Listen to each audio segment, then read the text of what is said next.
Chapter 1. Good morning, Trumbull Township. Good morning, Cleveland, Ohio. This is Channel 1.09, The Wall, bringing you the best in classic rock to the city of rock. Today, August 14th, 2008, iRock's forecast is beautiful morning skies and afternoon sunshine, with a chance of light thunderstorms in the evening. Enjoy your weekend, Cleveland. I smacked the radio alarm clock off. Well, that's my wake-up call. It's 6 a.m. on a Saturday. I, of course, have to wake up on my birthday early as hell so I can work. The week before I go back to school for my sophomore year of high school. I lay in bed and just think, wow, what a pain this is. I should be enjoying myself. Summer's almost over. Today is just gonna suck, man. This day can't get any worse. I get out of bed, throw on some old clothes. The classic black t-shirt, blue jeans to get ready to head to the Chaffin's horse farm down the street. Walking into the living room, the news is on as Dad passes me my bowl of cocoa wheats on today's news. Small town Ohio devastated by tornadoes and high winds last night. I guess that's a nice point to the day, Dad making breakfast. Mom and Dad start talking about the weather and how we can never get a week without rain in Trumbull Township. I agree, especially on my birthday. And no cake, no gifts, just warm cereal. Mom nags me about getting home early tonight if I go anywhere, due to the rain coming in. Like we'll melt or something. Probably wants me in so she knows I'm safe before American Idol is on TV. I ask Dad if he can drop me off at the barn for work. He says to walk. It's a beautiful day and only 7 houses up the street. Of course. Can't even get a little help on my birthday. Have to work. How can my day get worse? I go to my brother Daniel in our shared bedroom. He's still asleep. I don't blame him. I wish I was. I obviously can't allow this to happen, so I drop the people's elbow right into his side and wake him up immediately. Daniel jumps up swinging and yelling, Mom, Mark hit me. This is so gay. Go away, Mark. God, I hate you. I laugh and hit him in the face with a pillow. Go back to bed then, big crybaby. Learn to grow up. Life's too short to act like a little brat, Daniel. I run out of his room laughing and get my hat and boots on to leave for work. Chapter 2. Chaffin's Farm. As I'm walking to Chaffin's barn, a car drives by and hits a puddle and gets my pants wet. Well, I guess the day could get worse, I say out loud. Damn it. I show up at Chaffin's 7 minutes late, and Mr. Chaffin is lecturing me about the importance of being on time and how he didn't hire me to be late and I'll never make it in the world, blah, blah, blah. Mr. Chaffin is a great guy, don't get me wrong. He's a retired Marine who spent years in Vietnam defending this country. I just don't want to receive a life lesson on my birthday and just want to get the job done and go home. As Mr. Chaffin finishes up my court material, as it feels, I thank him for his words and let him know I'll do better. I'm wet, it's early, and I just got chewed out. This can't get any worse. As I go to get my equipment, I hear a snickering, and I should have known I'd hear it. It's Braxton, my lifelong best friend that I got to work with me here at the farm. He's so incredibly smart, he's going to be an engineer. Or something to do with trains. I don't know, someday, he says. Braxton, I just do not want to hear a word from you. Braxton laughs and says something on the lines of me being buried in the back pasture after that one. We get to work cleaning 12 stalls feeding the livestock. We then get to work with the gardens for Mrs. Chaffin. As we get half through, Mrs. Chaffin tells us to pull up a seat and enjoy a nice cold lemonade. Well, we sure couldn't pass that up, not in this weather. Thank you, ma'am, we replied to her. Mrs. Chaffin was the school recess lady and librarian for us in elementary school. It's actually refreshing to see Mr. and Mrs. Chaffin together. Their love is something special. They play off each other well, almost a little good cop, bad cop. Then after hours, it's always just good cop. Mr. and Mrs. Chaffin have been married for I don't know how long. They were high school sweethearts and stayed through the war together. I once even got to see a couple old letters. Guess they couldn't call or something from Vietnam. I don't know. Must be far away or something. Now I have sunburn. But on a positive, my pants are now dry. We finish the garden, and as I turn, Braxton accidentally hits me in the face with a shovel. Man, that hurts, Braxton, damn. He laughed, then I grab dirt and throw it at him, and it becomes an all-out dirt fight. We laughed and laughed and laughed. Just then, Braxton and I are hit in shock, as we are blasted with extremely cold water from the side of the house. Yep, you guessed it. Mr. and Mrs. Chaffin wanted to join in the garden war. We lost. You guessed it. I said goodbye to Braxton and the Chaffins as I start to head home. Now I'm burnt, dirty, wet, and my nose is swollen. How can the day get worse? Chapter 3. Helping Hand and Fresh Cuts. I'm walking home, and mind you, I only live 7 houses down from the Chaffins, and a white F-250 pulls up next to me. It's my dad. He hollers, "Hey, hop in." Well, this is a kind of surprise I didn't expect. I look at him and thank him for the lift. He reaches over and grabs my arm and says, "Wow, you're big. You feeling strong today?" Well, I know what that means. He has some crazy plans for me. Well, I'm dirty, I'm tired, I'm sunburnt, and I just got soaked. I really don't feel strong, Pops. That's crazy. You're strong like a bull, Dad says. That's a family saying. We always tell each other that we are strong like bulls. Well, Pops, what can I help you with on this beautiful Saturday that I don't want to be bothered on? I say. Dad then begins. Well, I found someone looking to give away some big rocks that I'd love to have for the front walkway. I was hoping you would help me go get them. Then I have a big surprise for you. Finally, I'm about to get a birthday surprise. I'm so excited and happy at this point. Sure, Dad, I exclaimed. I'd love to help you. Anything you need, Papu. We drive to meet sweet Mrs. Shavahasowitz. She goes by Mrs. Smith for short. Very sweet lady. Dad introduced us and said, Mark here is strong like a bull and would love to help grab those rocks from you if it's no trouble. No trouble at all, Mrs. Shavahasowitz says to Dad. We walk to the backyard about 100 yards. We get to about 10 huge rocks that look about 200 pounds each. We take our time loading them into the truck. I now scratch up my arms and legs picking up these rocks and carrying them. Well, this can't get worse, I think. Now I'm burnt, muddy, scratched. This day is just great. We thank Mrs. Smith for the rocks as she gives us big glasses of sweet tea. We talk for a few minutes about her late husband as Dad tells her stories about their pleasant past interactions. We jump into the truck and now I can't wait for my surprise. I wonder what it is. Dad pulls up to an empty driveway that appears to lead to nowhere. Dad, I say, what are we doing? We get out of the truck and go to the bed of the vehicle. Dad reaches in and pulls out 2 fishing poles. Great. I absolutely hate fishing. We never catch anything. I'm so bored as we do it. This is not a great surprise. This day just got that much worse. We head down a path to a river and Dad says, Here, attach this sack to the line.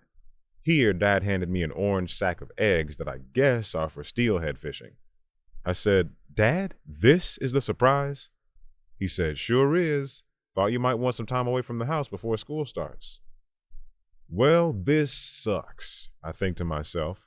He still doesn't know it's my birthday, and now he thinks I like fishing. About an hour and a half goes by without even a bite. Dad has now asked me about everything from school to girls to dreams and aspirations.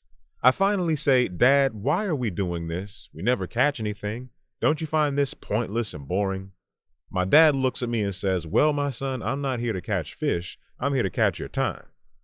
This was the dumbest thing my 14-year-old self had ever heard, and it made no sense. We pack up shortly after I complain more about getting bit by mosquitoes and horseflies. On our way home, Dad gets a call from Mom. She says that she needs him to drop me off at the hairdresser for a haircut. I try everything in my power to refuse, but instead I'm dropped off at Stephanie's hair care. Thanks, Pops. I tell him I love him even though he's dropping me off to die of boredom at the salon.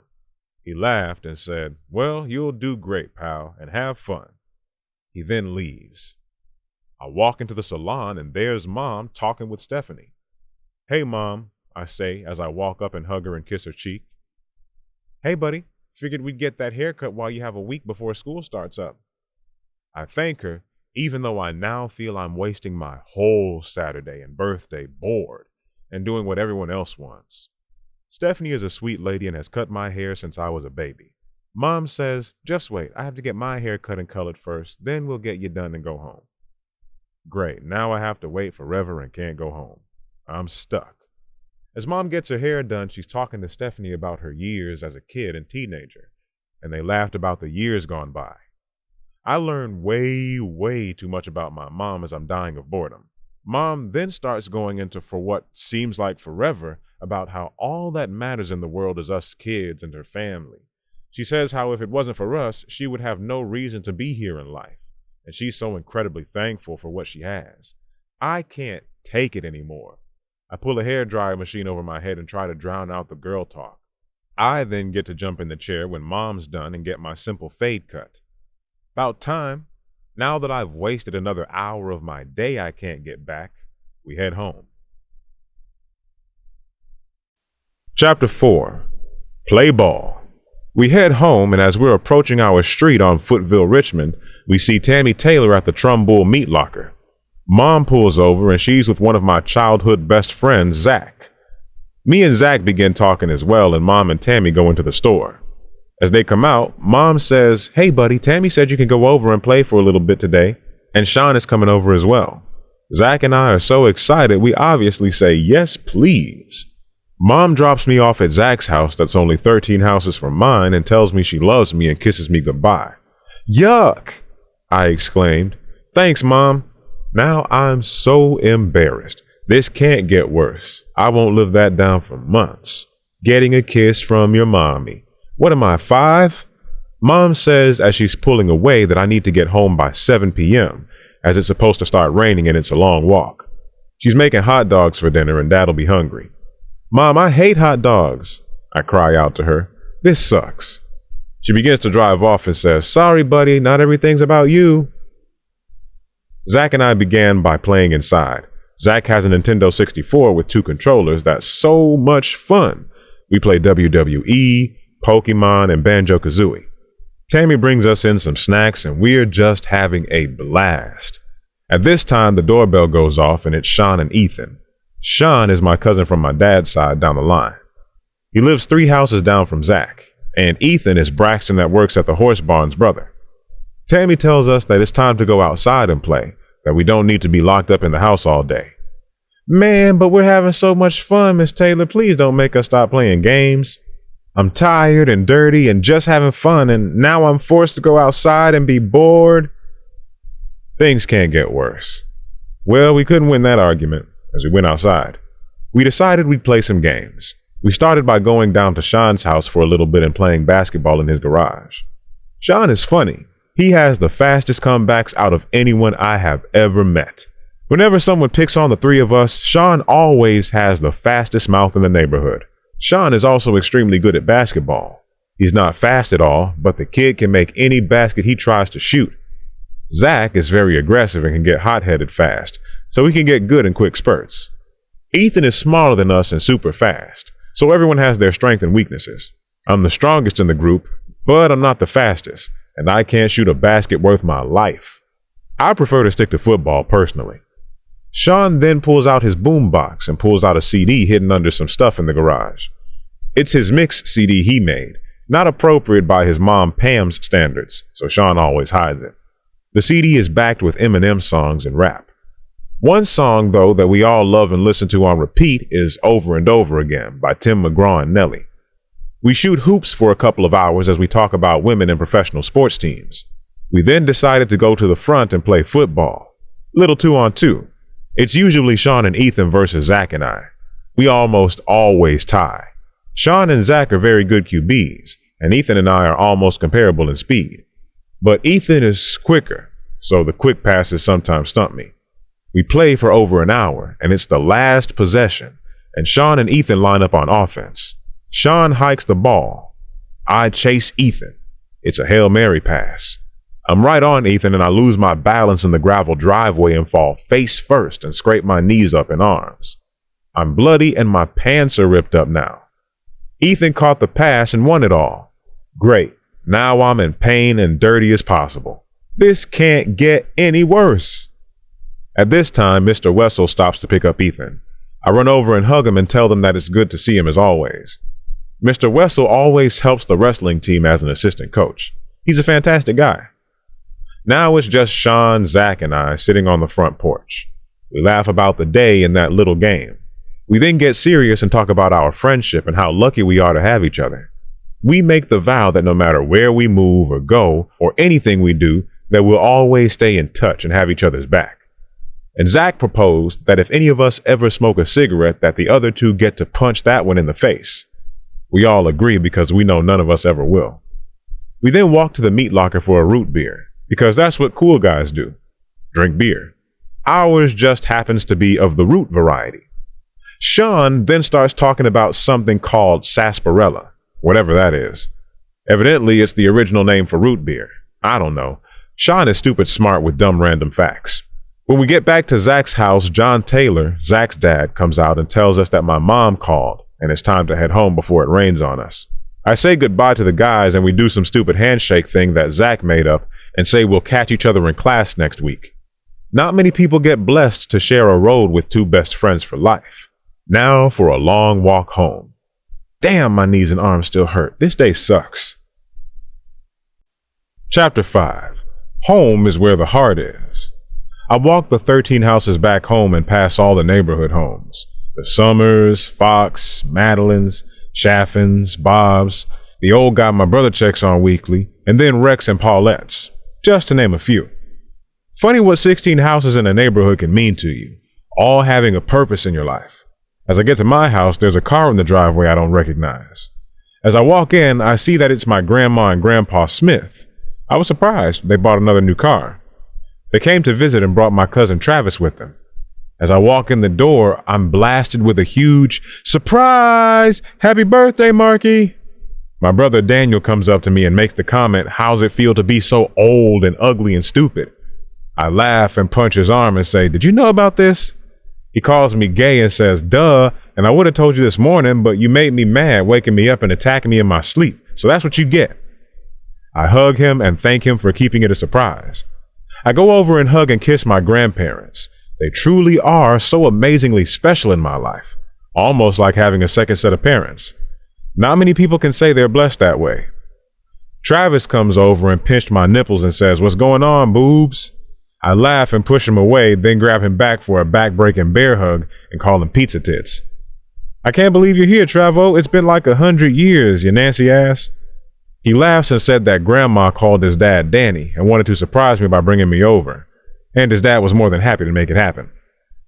Mom and Dad came over and hugged me and said, so today sucked, huh? We had to make a lot of excuses to keep you out of the house all day. I laughed and said, nah, it was okay. I knew you guys didn't forget. I never complained once today. They looked at each other and smiled and said, I'm sure you didn't. Grandma Carol walked in the house at this time and yelled, happy birthday, baby. We all smiled and laughed as that was Grandma's greeting for all holidays and birthdays on accident. She mixes them all up, God bless her soul. We all spent the next few hours into the evening eating biscuits and gravy, even though Mom lied earlier to trick me about hot dogs. And I opened some gifts and had cake. Mom even made funfetti. That's my favorite. Next thing you know, it felt like the whole neighborhood showed up. The Chaffins, the Wessels, the Parkers, and Taylors. This was incredible. What a huge birthday surprise. I have no idea how my parents were able to keep this amazing day from me. We went in the backyard and played on the swings and rode dirt bikes and played all kinds of games. The adults caught up on boring things. Mr. Wessel began talking about college football with the Taylors. The ladies at the party began talking about school year carpooling strategies. And the old folks talked about the generations that go by so fast and the love they create over the years and the wars of time and age. And God knows they talk about the weather. Travis and Daniel and I brought out our airsoft guns and that became an endless war of plastic BBs all over the yard and a bunch of bloody welts for all. Everyone then began to leave for the evening and it was soon just me and Mom, Dad, and Daniel. Chapter 6. The perfect night's sleep. As soon as the day began, it was over. My parents, Daniel, and I sat on the couch and watched American Idol as we always did on Saturday evenings. Daniel and I always called and voted for who we liked. It was never the same person, of course. This was the year of Clay Aiken and Reuben Studdard. After the show, Mom said to go wash up and head to bed. She gave us both hugs and kisses, and Dad followed suit as well. I made sure to go back to the living room and tell them how truly thankful I was for them to go out of their way to make my day special. I truly appreciated the love and thought. As I climbed into my bed and Daniel did the same, we talked before falling asleep. Daniel and I always acted like we hated each other and that we couldn't stand one another, but we loved each other. There's a weird bond between brothers that can't be understood, but we all know it. No matter how many names or people's elbows you hit each other with. As I look over at my brother falling asleep so calm, holding his bear brownie, I smile. I close my eyes and I begin to hear the rain ting off the roof ever so softly and calmly. I fold my hands and I pray and thank God for the day I had. Today I was able to go to work and make money. I was able to see my best friend at work and have fun with my boss. I got to help my dad who truly needed his son's help. I got to catch time with my dad. I got to learn about my mom's early life and how much she truly loves me and my family. I got to hang out with the best friends any kid can ever ask for and solidify that we'll be best friends for the rest of our lives. And to top it off, I was blessed to come back to a home full of love and those who mean the most to me.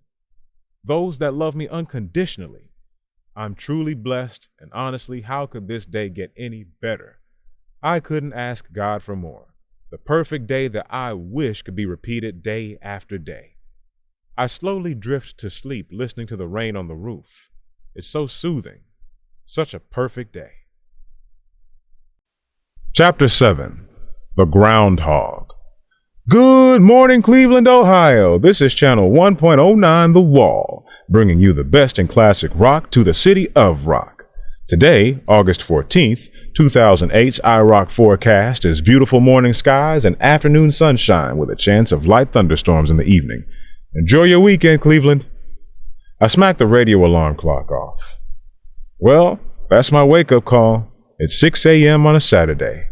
I, of course, have to wake up on my birthday early as hell so I can work.